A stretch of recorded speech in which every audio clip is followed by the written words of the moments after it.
प्यासी गाय और जादुई कुआं।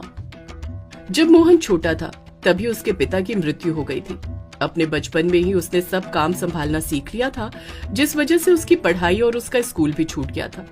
मोहन गांव के कुछ बड़े लोगों के साथ अपनी गाय को चराने के लिए जंगल चला जाया करता था और जब समय मिलता तो मजदूरी करके 4 पैसे कमाकर अपने घर का खर्च निकालता था। बेटा, मुझे माफ कर देना। मैं इतनी अभागी माँ हूँ कि अपने बच्चे को अच्छे से पाल भी ना सकी। मेरी वजह से तुम्हारा बचपन छिन गया। अगर मैं बीमार ना होती तो तुम्हें ये सब काम न करने पड़ते। तुम भी बाकी बच्चों की तरह स्कूल जाते और पढ़ाई करते।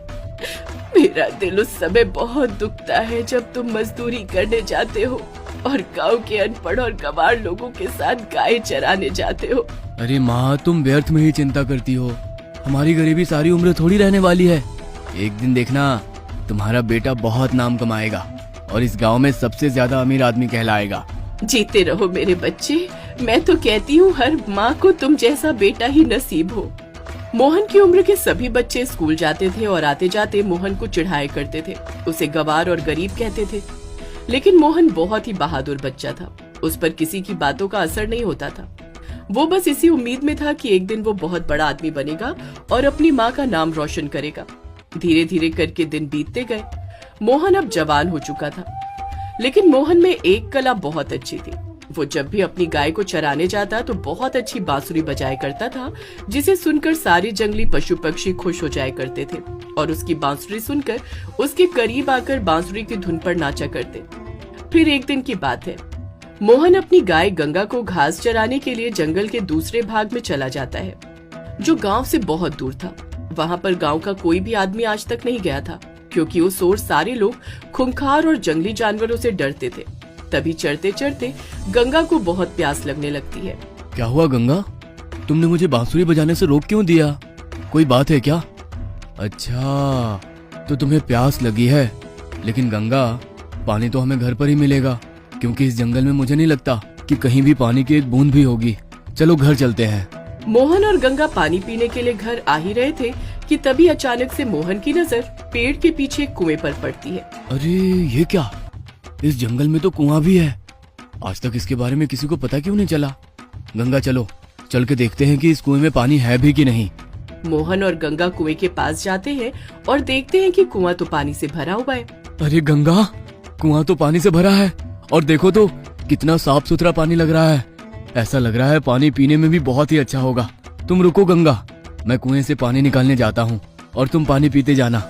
जब मोहन कुएं से गंगा के लिए पानी निकाल रहा होता है तो वो अपनी बांसुरी को कुएं के किनारे पर रख देता है।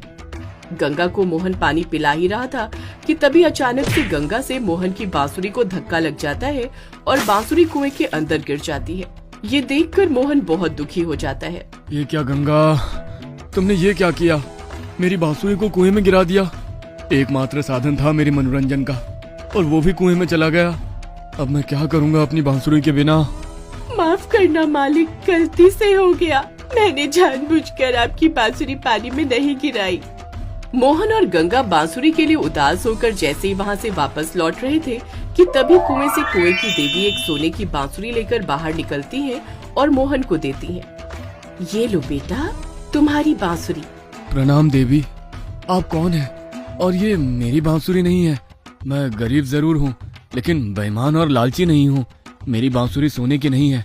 मेरी बांसुरी तो एक साधारण बांसुरी थी।